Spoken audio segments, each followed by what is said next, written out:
इति आकर्ण्य आत्मनः पुत्राणाम् अनधिगत शास्त्राणां नित्यम उन्मार्गगामिनां शास्त्रानुष्ठानेन उद्विग्न मनाः स राजा चिंतयामास। उस सुदर्शन राजा ने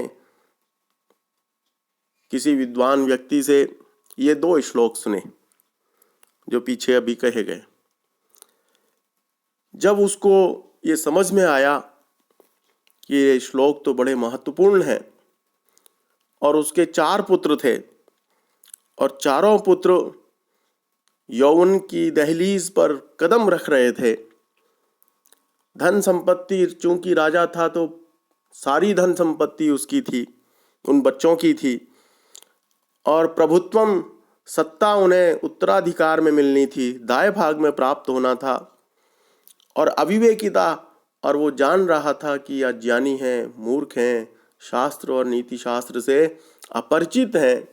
इसलिए इत्याकर्ण्य आत्मनः पुत्राणाम, ये 2 श्लोक सुन करके, आकर्ण्य सुन करके, आत्मनः अपने, पुत्राणाम पुत्रों के, अनधिगत शास्त्राणाम, अनधिगतानि अपठितानि शास्त्राणि यही ते तेषाम अनधीत शास्त्राणाम शास्त्र ज्ञान शून्यानाम।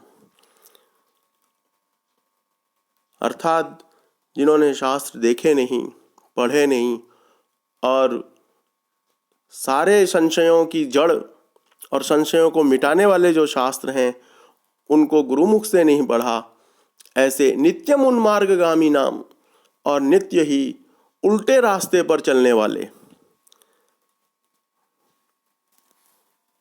उन्मार्गगामी नाम, शास्त्रानुष्ठानेन, और शास्त्र का जिन्होंने किसी भी प्रकार से अनुष्ठान नहीं किया है, शास्त्र को पढ़ा नहीं है, ऐसे जो मेरे पुत्र थे, पुत्र हैं, उद्विग्न मनाः, उद्विग्न मन होकर के, खिन्न मन वाला होकर के, परेशान होकर के, स राजा चिंतयामास, वह राजा इस प्रकार चिंतित रहने लगा और चिंता करने लगा।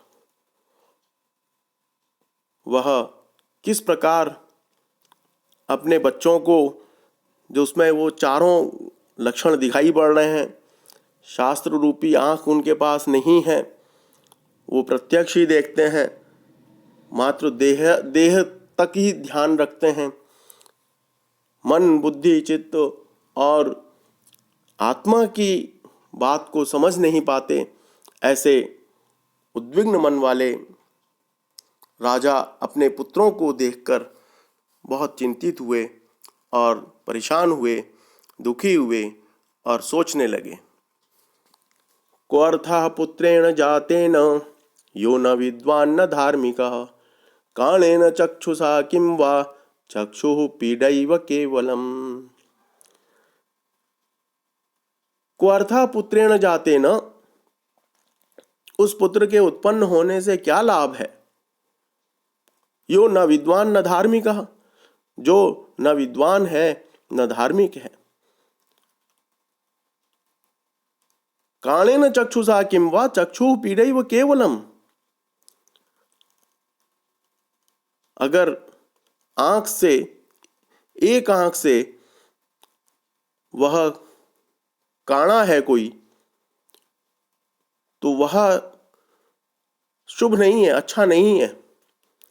मात्र वो चक्षु पीडैव केवलम, वही काणापन उसकी आंख की पीड़ा को बढ़ाने वाला ही है, बल्कि दूसरी आंख को भी पीड़ा को बढ़ाने वाला है। उसको सब लोग काणा कहेंगे। एक आंख से देख रहा है तो भी एक आंख से नहीं देख पा रहा, तो भी उसे लोग चिढ़ाएंगे। ये उसका मूल भाव है कि जो विद्वान नहीं है, धर्मात्मा नहीं है, ऐसे उत्पन्न हुए पुत्र से क्या लाभ, अर्थात कुछ भी नहीं। कानी आंख से क्या लाभ, उससे तो केवल नेत्र पीड़ा ही होगी।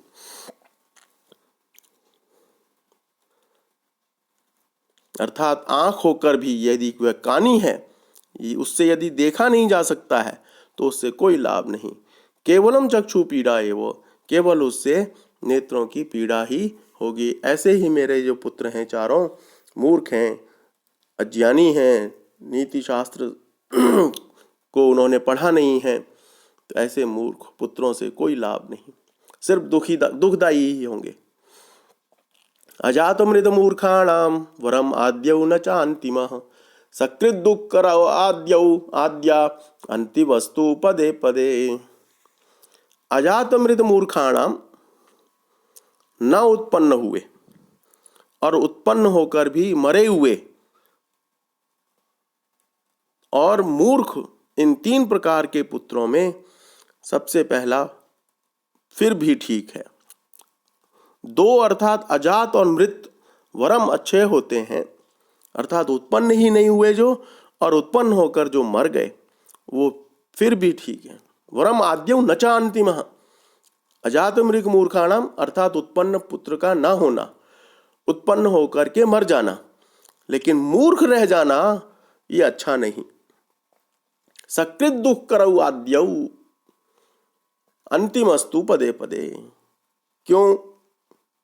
क्योंकि पुत्र का उत्पन्न ना होना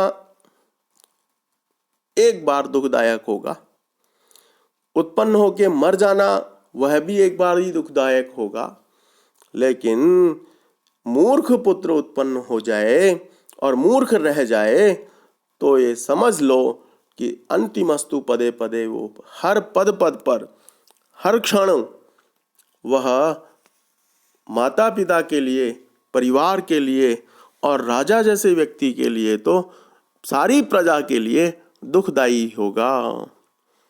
इसीलिए यहाँ पर मूर्खता को कोसा गया है। पग पग पर आजीवन क्षण प्रतिक्षण दुख देने वाला होता है।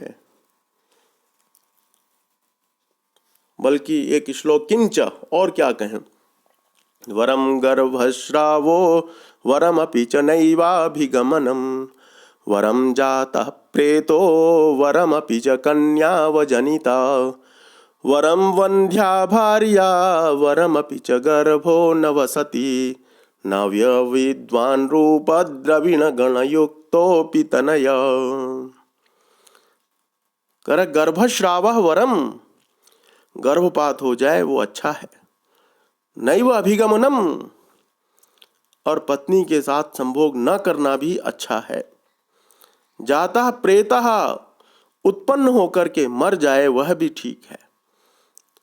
अवजनिता कन्या, कन्या उत्पन्न हो जाए वह भी अच्छा है। वंध्या भार्या, पत्नी बांझ हो वो भी ठीक है। गर्भो न वसति, गर्भ नहीं रहता वो भी ठीक है। लेकिन अविद्वान रूप द्रविण गण युक्तोपि तनयः, मूर्ख रूप और द्रविण गण से युक्त, रूप और धन समूह से युक्त मूर्ख पुत्र का उत्पन्न होना अच्छा नहीं है। इस प्रकार से और भी कहा है, सजातो येन जातेन याति वंशः समुन्नतिम परिवर्तनी संसारे मृतः को वा न जायते। सजातो येन जातेन याति वंशः समुन्नतिम, उसका उत्पन्न होना ही अच्छा है। परिवर्तनी संसार है, इस परिवर्तनशील संसार में मृतः को वा न जायते, सब मर रहे हैं, सब जी रहे हैं, अर्थात कौन नहीं मर रहा, कौन उत्पन्न नहीं हो रहा। ये न जाते न वंशा समुन्नतिम याति, जिसके उत्पन्न होने से वंश की उन्नति होती है, स जाता मन्यते, वास्तव में तो वही उत्पन्न होना है, उसी का उत्पन्न होना सार्थक है। इस प्रकार आज का व्याख्यान यहीं पर समाप्त करते हैं।